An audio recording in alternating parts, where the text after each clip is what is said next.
digital aquí en el Grupo Multimedia de Comunicación La Cerca y seguimos haciendo balance de los 100 días en cada una de las instituciones que componen ahora mismo el panorama a nivel local, provincial, regional. Hoy lo hacemos desde Castilla-La Mancha, pero mirando aquí al territorio albaceteño.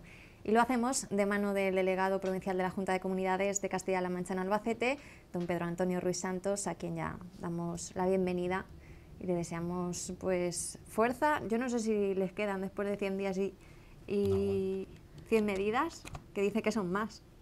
Buenas tardes. Sí, Buenas bueno, tardes. La verdad es que parece que son muchas, 100, y además en 100 días, pero es verdad, se ha hecho mucho en estos 100 días. Hoy tenía ocasión de decirle a alguno de sus compañeros también que hay un dicho que es que siempre hay que conceder 100 días de cortesía, porque parece que en esos 100 días todo se perdona o se admite incluso que se haga poco. Pero yo le puedo asegurar que no han sido 100 días de cortesía, sino justo lo contrario, 100 días de compromiso y de trabajo, de realidades ya que son que se pueden constatar y también de compromisos a futuro que podemos hablarlos. Pedro Antonio, ¿ha podido contabilizar todas y cada una de las reuniones que ha mantenido usted personalmente a lo largo de estos 100 días? Bueno, la verdad es que no, han sido muchas y a veces, aunque demos cuenta de algunas de ellas en los medios de comunicación y también en las redes sociales, en alguna ocasión hemos tenido que no ponerlo todo ni decirlo todo porque parecía que estamos haciendo ostentación de que abrimos demasiado las puertas y eso es positivo, pero para que nadie se confunda hemos dicho y hemos sacado noticia y pincelar de algunas cuestiones, pero en cualquier caso han sido muchas las personas que han querido acercarse a plantearnos sus problemas, a plantearnos también sus ilusiones y sus proyectos. Y no podemos hacer otra cosa que en estos momentos pues escuchar a la gente y abrir la puerta de la Junta, en este caso también en las delegaciones, como es el caso de la Casa Perona aquí en la calle Feria. Para empezar, ¿ha notado que eso, simplemente eso, ya ha sido recibido de forma distinta por esas personas con las que ha tenido oportunidad de reunirse? Mire, Castilla-La Mancha y nuestro presidente en particular, Emiliano García Paje, tiene muy claro que Castilla-La Mancha es muy plural, muy amplia en todos los sentidos y que eso merece un trato muy exigente en el sentido de la cercanía y de la constancia. Emiliano García Paje, nuestro presidente, eso lo tiene muy claro. Dijo que sería así y que sería esta una etapa de transparencia, de trabajo y de esfuerzo desde el minuto número 1. Él y también nosotros, quienes estamos en el equipo, tenemos muy claro el ejemplo de nuestro presidente.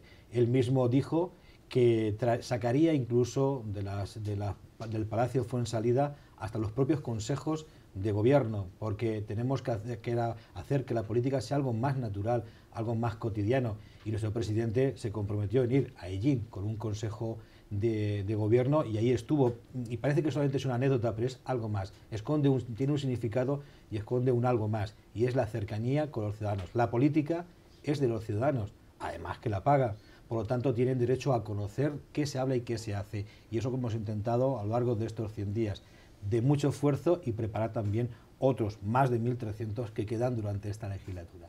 Pedro Antonio, ¿esos encuentros han sido fáciles? ¿Han sido agradables todos ellos o en alguna cuestión se han acumulado las evidentes demandas que imagino que le habrán hecho de años en los que se habían ido agolpando cosas que no se hicieron, pero en sí ha sido agradable y fácil cada uno de esos momentos? Yo creo que sí, siempre es agradable que a uno le reciban, aunque sea para contar un problema, y algunos, créame, que problemas muy tristes. En algún caso incluso de sorpresa, porque ha habido gente que cuando ha entrado al despacho, y también lo pongo como un ejemplo, antes de saludándote ya está mirando a las paredes y ese despacho que es un poco rococó, ¿no? Y claro, ya la pregunta es inmediata, ¿no ha estado usted aquí nunca? Algunos sí han estado, colectivos y asociaciones, pero no tienen un especial buen recuerdo. A algunos les costó ir alguna vez y otros nunca pudieron acceder a él. Pero digo que eso es un símil en el sentido de que tenemos que tener las puertas abiertas. Claro que hay momentos difíciles cuando hay gente que te plantea el futuro de un colectivo que está en vías de tener graves problemas, incluso de permanecer, porque detrás de unas siglas, detrás de un nombre, detrás de un colectivo, existen muchas personas y muchas familias que necesitan del apoyo, en este caso de la administración regional, y no siempre, lamentablemente, puedes prestarle todo el apoyo que te gustaría, pero simplemente el estar, el compartir ese problema, el poder viajar con ellos en los próximos años en su ilusión, pues yo creo que ha sido muy gratificante, incluso aquellas cosas que de entrada no lo son. Antes de pasar a hacer un repaso somero, porque es imposible hablar de todo esto en tan pocos minutos, pero antes de meternos de lleno en estas 100 medidas de los 100 primeros días, me gustaría, desde su opinión personal, dada su dilatada trayectoria política, saber qué piensa acerca de una imagen que ha sido hoy portada en todos los informativos, y es esa del presidente todavía Artur Mas saliendo del Tribunal de Justicia catalán, rodeado de miles de personas y con más de 400 alcaldes del territorio catalán apoyándolo. Como imagen, y después de lo que ha ocurrido y de lo que se espera que ocurra en diciembre, ¿a usted eso qué le despierta? Mire, como usted bien dice, cuando uno lleva ciertos años ya en política, yo llevo en cargo de responsabilidad desde el año 2001, aunque ya fui concejal antes, pero digamos en primera línea de la política provincial o en este caso regional desde el 2001, ya van siendo unos cuantos años. He visto muchas imágenes y he sido testigo de muchas imágenes que al final tienen poca sustancia detrás o poca realidad. Esas escenificaciones, ese intento de generar debates bastante falsos en relación, en este caso, con la posibilidad de la independencia de una parte de nuestro Estado, pues me produce una sensación ciertamente un poco de desasosiego, ¿no? Porque yo creo que a veces esas cuestiones que se construyen tan artificiales no conducen precisamente a favorecer la convivencia cotidiana y normal. Y yo creo que todo el mundo tiene claro en este país que en concreto Cataluña es una parte inseparable de España, como España tiene claro que Cataluña es una parte suya, con la cual es muy difícil que nadie, por mucho que intente orquestar imágenes, o esta que, aunque se ha provocado, tiene como consecuencia lo que todos sabemos que ocurrió hace ahora algo más de un año, pues intenten distraer la atención de realmente lo importante. La gente cada vez está más, no aquello que es lo accesorio, no digo que esto no sea importante hablarlo, ¿no? Porque este país necesita una reforma constitucional y necesita viajar hacia un nuevo modelo de interrelación entre los distintos territorios y sensibilidades que existen en nuestro país, pero yo digo que la gente en este momento está mucho más preocupada de los problemas que tiene, como puede ser el desempleo, como puede ser la precarización de muchos derechos en torno a la educación, a la sanidad, que tienen verdaderos problemas. Ahí sí que hay un problema que es común y que es la prioridad para la gente. Por lo tanto, sí que podemos hablar de futuro desde el marco constitucional, pero no tenemos que perdernos en que alguien nos instale un debate que yo considero que es un debate que es falso.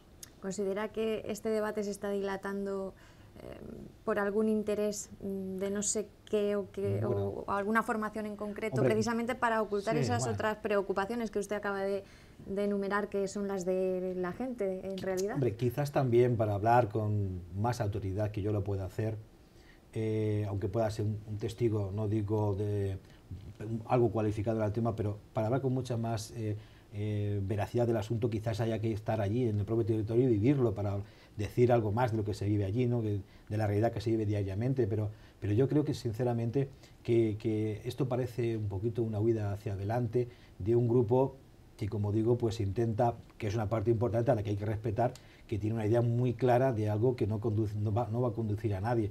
Todos los pueblos de España, comunidades autónomas, al final somos pueblos de Europa, y de intentar romper esa armonía es muy complicado. Quizás haya también que no le interese que se hablen de otras cosas, ¿no?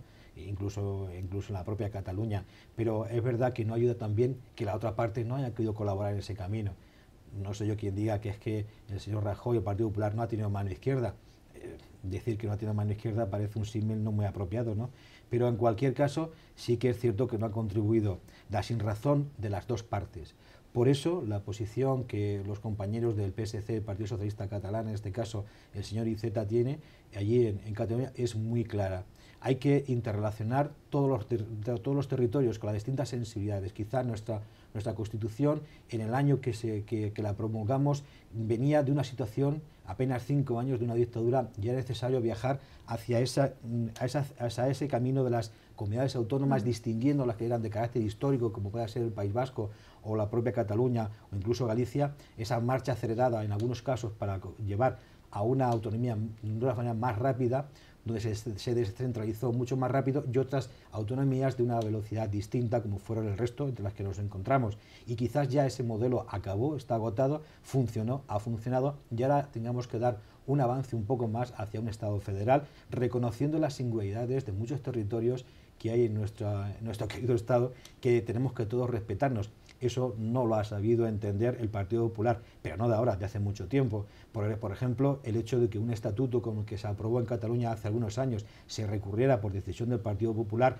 porque pensaba que para ellos era insignificante el número de votos que tiene en Cataluña en proporción a aquello que demagógicamente podías tener enfrentándose a los catalanes, denunciando aquel estatuto, llevándolo a los tribunales, como ocurrió, pues es tener una visión, yo creo que cortoplacista de la situación.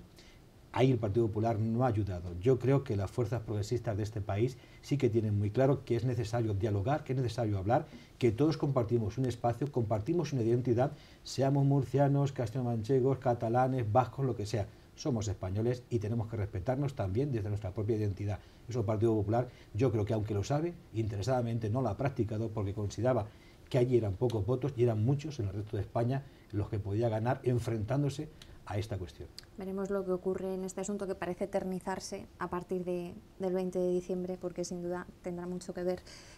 Hablando del balance del Gobierno de Castilla-La Mancha en sus primeros 100 días de gestión, en la región han sido varias las palabras clave que han surgido en el discurso para intentar resumir de alguna manera lo que se ha hecho durante este periodo de tiempo. Por ejemplo, antes ha mencionado el tema de la transparencia, de la cercanía, de la defensa de Castilla-La Mancha, pero también se ha puesto de relieve algo en lo que coincidía ayer mismo aquí en esta misma mesa Matilde Valentín, la cabeza de lista al Senado por el PSOE en la provincia de Albacete.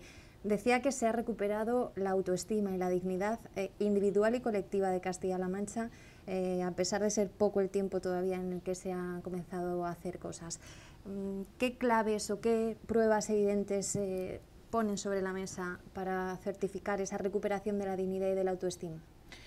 Mire, que Castilla-La Mancha, la verdad que le costó mucho tiempo encontrar una identidad, porque no nacíamos de una realidad compacta.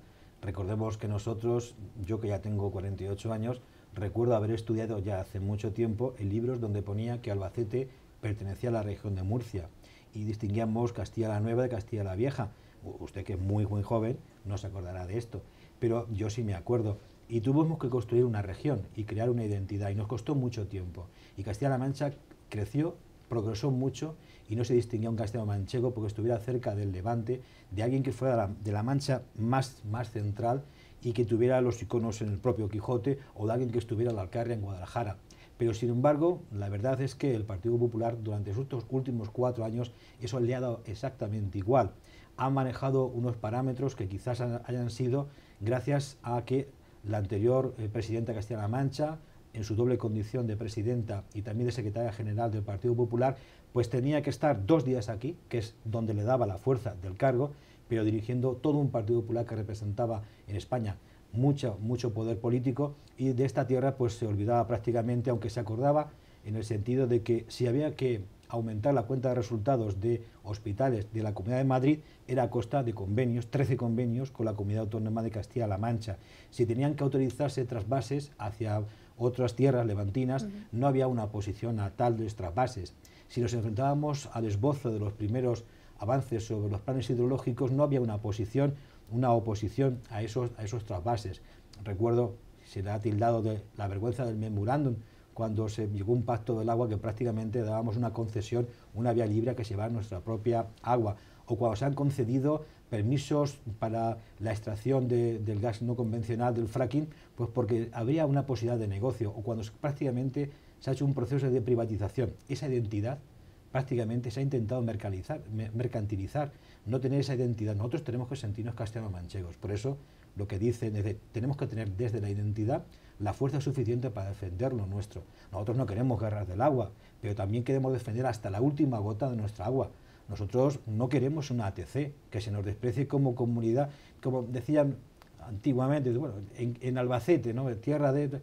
No, allí, bueno, en Cuenca da igual que vaya allí el almacén nuclear, ¿qué más da? Si es Castilla-La Mancha, si es una zona despoblada, esa zona, ¿no?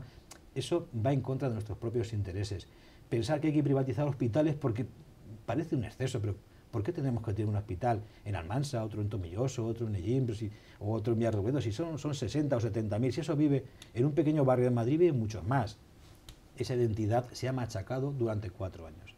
Ahora hay que reconstruir una situación social y económica en esta región, pero también la autoestima de que tenemos identidad y fuerza suficiente para defender lo nuestro. Y eso es lo que está nuestro presidente y lo tiene muy claro desde el primer momento. ¿Dónde ha encontrado el gobierno regional las fuerzas o los resortes a los que agarrarse para, a pesar de que la situación era complicada, de que muchas cosas se habían paralizado y de que había realidades muy duras en la región, en todos los niveles, haber sacado adelante 100 medidas, algunas de ellas muy importantes? Bien, lo que nos hemos encontrado, entre otras cosas, con mucha voluntad. Nos hemos encontrado con mucha voluntad y ganas, porque encontrarnos con dinero, no. Nos hemos encontrado con un presupuesto que estaba ejecutado al 80%. Piense lo que eso significa para trabajar.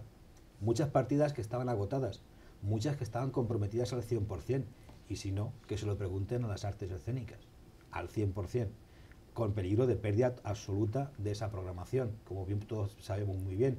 Y lo que hemos tenido que imaginar, nuestro presidente tiene muy claro que aquí la única fórmula para seguir adelante es el esfuerzo, no la queja continua en la herencia, que ha sido muy mala, y es muy mala. Tendremos que denunciar esa situación, pero aquí los ciudadanos no merecen que estemos 4 años, como ha estado el Partido Popular, quejándonos de la herencia. Los ciudadanos quieren soluciones desde el primer día. Por eso, si hay que invertir en empleo, hay que hacerlo. Y con el concurso de muchas administraciones, 60.000 puestos de trabajo en los próximos 2 años, activando 224 millones de euros de dinero público, que además permitirán que otro dinero privado, hasta 354 millones, puedan ponerse en juego para, como él dice, lo digo entre comillas, meter la mayor inyección o chute económico a la región que ha tenido en mucho tiempo. Y eso pasa por conciliar muchas políticas, que los ayuntamientos pongan su parte, como lo ponían en los planes de empleo hasta el 2011, que las empresas también puedan poner su parte, pero recibir también subvenciones, que tengamos que activar políticas de juventud. Fíjese que, por ejemplo, el plan de garantía juvenil, que es una medida necesaria y que si no se pierde dinero de Europa, al 31 de diciembre estaba prácticamente solamente con 3.000 inscritos. Nadie hacía nada para incentivar que los jóvenes se apuntaran para poder a su vez tener acceso a fondos europeos. Hemos tenido que estar corriendo para que la gente, los jóvenes, se apunten para no perder. Nadie le preocupaba estas cosas. Por lo tanto, hemos hecho pedir dinero, no poco, ninguno. Todo deuda, de 6.000 a más de 10.000. Pero sí que medidas muy concretas que se pueden optimizar. ¿De dónde? Pues si no privatizamos, dejamos de dejar privatizados muchos servicios en la sanidad, nadie dice, al contrario, los estudios dicen que es más barato hacerlo desde lo público y en Castilla-La Mancha. Seguir teniendo conciertos internos con empresas de Castilla-La Mancha que quieren invertir en Castilla-La Mancha en medicina privada, por supuesto que sí, pero no tenemos que alimentar a otras comunidades autónomas con nuestro dinero, que es más caro, y encima desplazar fuera de Castilla-La Mancha a miles y miles de familias de personas a recibir esos tratamientos. Con eso se puede optimizar más el dinero. Por lo tanto, han sido medidas yo creo que por parte de nuestro presidente, muy bien y muy inteligentemente, yo creo que puestas en marcha y que van a dar sus frutos. Y no tenemos que esperar a ciertas cosas para decir qué va a pasar, porque, por ejemplo, el plan Dignifica, lo pongo como ejemplo y nos adentramos en la que usted quiera. Plan Dignifica significa que por 78.000 euros hemos tenido 30 y tantas, cerca de 38 camas, o cerca, algo más quizás, en la región para eliminar los puntos sensibles, en los momentos más sensibles, aquella imagen que no es del siglo XXI en Castilla-La Mancha de la sanidad, de tener camas en los pasillos en urgencias. Y eso ha costado 78.000 euros y apenas un puñado de camas. Era optimizar. El plan Dignifica significa optimizar en favor de los enfermos y en los momentos que más se necesita esos recursos. Y el Partido Popular lo criticaba, si es un puñado de euros y son muy pocas camas, eso no tiene mucha importancia. Pues hemos conseguido hacerlo. Y si lo critican, podemos criticarlo a la inversa. Si era tan sencillo, ¿por qué no se hizo? Ese es un ejemplo, y que las cosas pensadas y trabajadas al final salen adelante. Lo duro de la realidad de estos últimos años ha conllevado que precisamente hoy día la gente, los ciudadanos, ya no valoren, ni esperen, ni pretendan, ni deseen obras faraónicas. Ayer también lo comentábamos con Matilde, ni grandes infraestructuras, ni promesas inalcanzables, sino que más bien esperan, piden y desean pequeños detalles quizá muy necesarios, como ese que me ha puesto como ejemplo, 78.000 euros para unas cuantas camas de hospital, que Soliviente en una situación complicada. Ahora vamos más a esperar lo mínimo, cuestión casi de dignidad. Le veo a usted un poco optimista. Será que está el cielo muy gris, pero yo también le digo a usted y a mucha gente que a lo mejor puede pensar como usted, que tenga esperanza y también tendremos que ir a obras grandes. Y además le voy a poner ejemplos. Yo no me escondo, ni el presidente de Castilla-La Mancha, mucho menos. El hospital. No, y más. Y le diré más. Le puedo decir el hospital, si quiere empezamos por el hospital, pero le puedo decir más. Porque fruto de ese ahorro y de seleccionar muy bien los recursos, se puede, por ejemplo, hacer nuestro hospital, efectivamente. Si el del 2011 significó que hubo un parón, un antes y un después, todas las obras que en Castilla-La Mancha, en materia sanitaria, estaban en marcha, sencillamente, sin pensar, sin mirar para ningún lado, se paralizaron. Y ya usted dice, bueno, ¿y ahora van otra vez a volver a hacerlas todas? ¿Con qué dinero? Pues sencillamente hay decenas de millones de euros que hay que pagar a empresas porque tienen derechos. Cuando a una empresa se le contrata una obra y después se le paraliza la obra, hay que indemnizarla. En carreteras, por ejemplo, la del Júcar, 18 millones de euros vamos a pagar por parar una obra.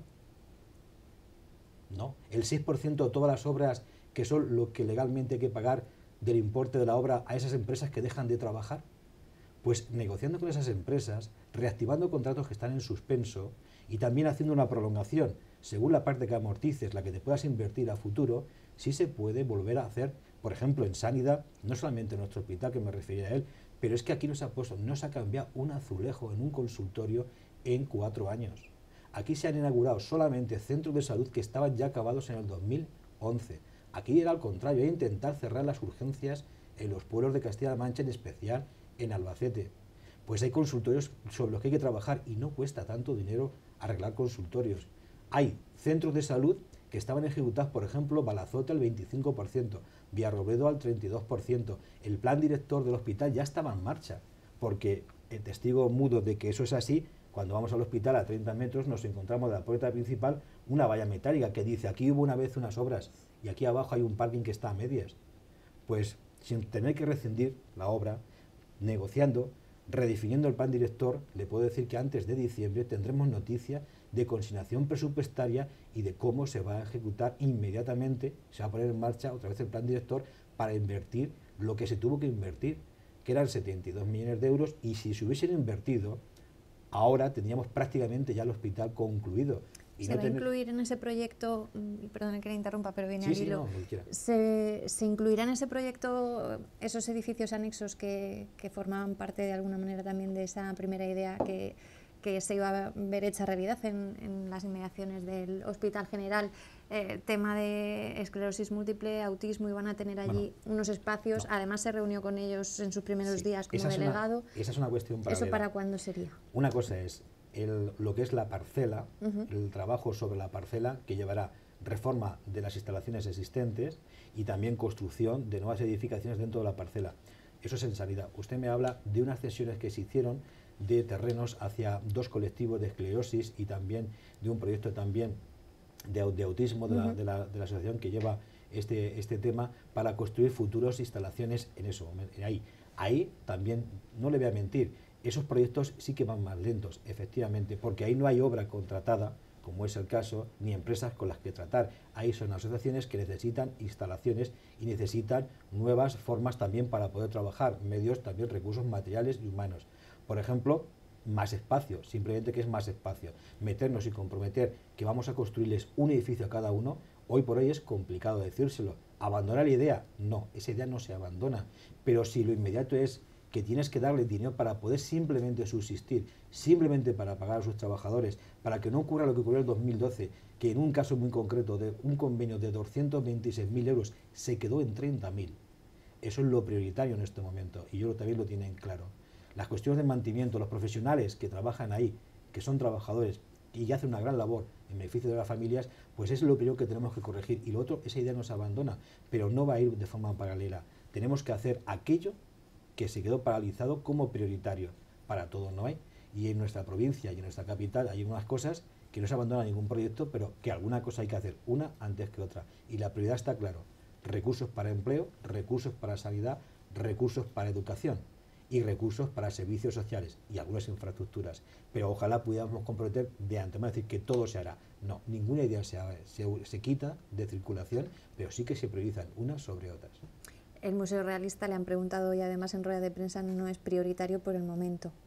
Pues mire usted, ese es un ejemplo muy claro de que no tenemos por qué ir en contra de ninguna idea que pueda ser beneficiosa para Albacete, pero si la gente en estos momentos está esperando una realidad que es evidente, y es que no tenga que estar en lista de espera eternamente para que te atiendan en la sanidad, o personas en dependencia, 26.000 personas que tienen muchos meses, incluso años de espera, o personas que tienen que tener apoyos especiales, sus hijos en los colegios, yo creo que pueden esperar con agrado que hagamos un museo realista en Albacete, pero yo creo que en este momento, si tienen que decidir ellos mismos y tuvieran que decidir dónde invertir el dinero, yo estoy convencido que primero es lo primero, que es el empleo, la sanidad, la educación, los servicios sociales, y esos proyectos verán, estoy convencido que a lo largo del tiempo la luz, pero en este momento yo, sencillamente, además que es titularidad de la Diputación Provincial, yo no le veo que en este momento se pueda hacer una cosa y otra. Habrá que hacer una, después otra y luego otra.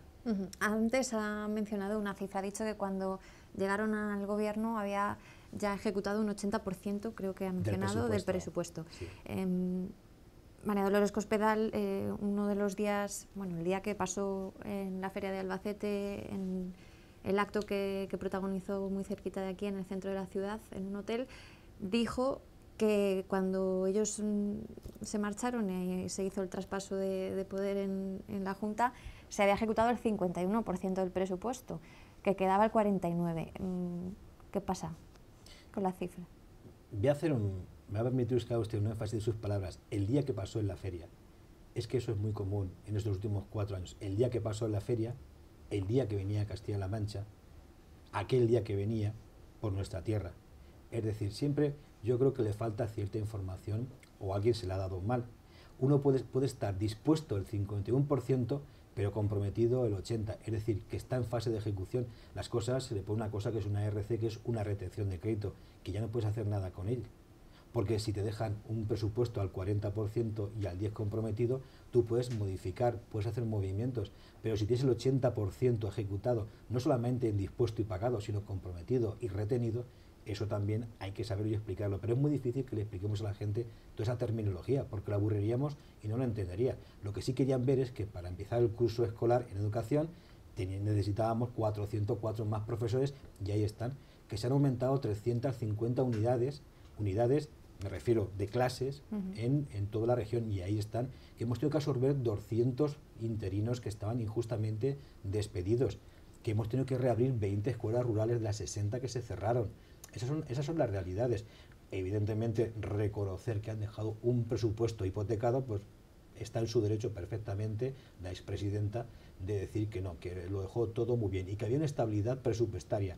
Pues si hubiese habido estabilidad presupuestaria, pues no nos hubiésemos encontrado con los problemas que nos hemos encontrado, y le puedo asegurar que no vamos a permanecer en la queja constante de que estaba todo mal. Es nuestra obligación buscar los recursos, esto es nuestra obligación, con los pocos recursos que hay, optimizarlos para que la gente tenga lo que tiene que tener, y son sus derechos.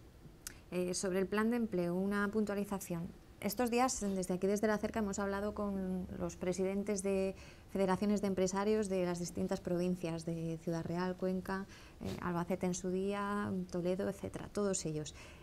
Siempre les he preguntado por el plan extraordinario por el empleo en Castilla-La Mancha para que me dijesen su opinión, su parecer al respecto, y prácticamente todos han coincidido en decir, bueno, sí, siempre está bien que se fomente o se apoye el empleo, pero siempre estaba el pero. El pero que ellos ponen es que no es solución ese tipo de planes, y que las ayudas habrían de destinarse a que sean ellos, los empresarios, los que puedan tener más facilidades para crear empleo, porque ellos son quienes crean empleo digno y estable. Me aseguraban textualmente. Incluso pedían que se siguiese adelante de cara, imagino, a las elecciones del 20 de diciembre con reformas que se han emprendido en estos años, e incluso que la reforma laboral diese algunos pasos más. En este sentido, ¿cómo se puede valorar ese tipo de posturas?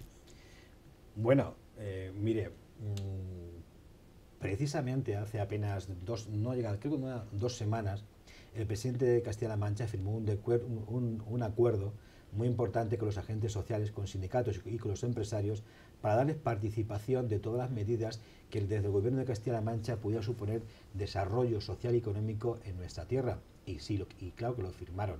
Es que la solución no son los planes de empleo, tienen razón, pero evidentemente es algo, por eso dicen pero, o sea, es bueno, pero les gustaría administrarlo él, pero mucho peor quitar los planes de empleo.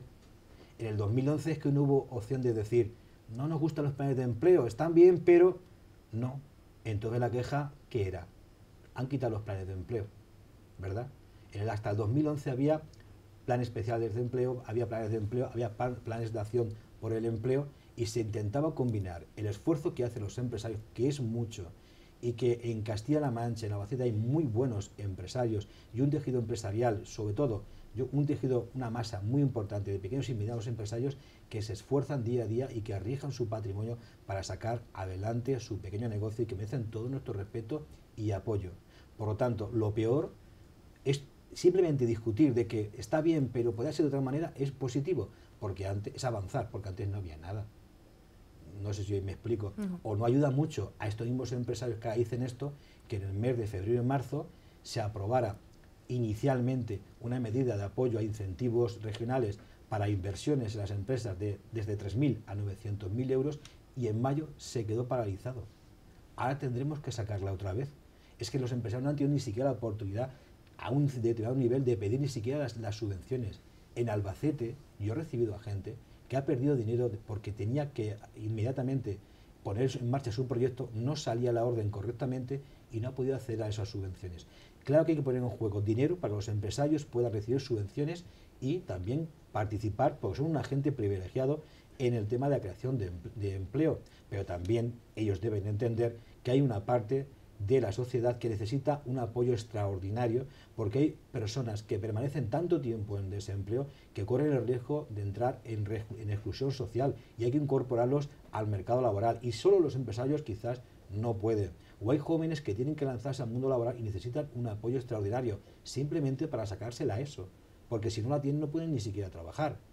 Entonces, claro que los empresarios son muy importantes, lo están siendo, y están jugando un papel muy importante de resistencia también ante la crisis, y desde luego por eso yo creo que han firmado sí, está bien, pero eso ya es suficiente. Eso ya es suficiente porque significa que hay un camino que discutir y avanzar, y avanzaremos con ellos. 100 días a por los 200, Pedro Antonio. Creo que les han dejado buen sabor de boca, por lo que puedo escuchar. Por lo menos en toma de contacto y a la hora de ponerse a trabajar, se les ve satisfechos. No crea. Hay algunas cosas de las cuales no podemos estar satisfechos.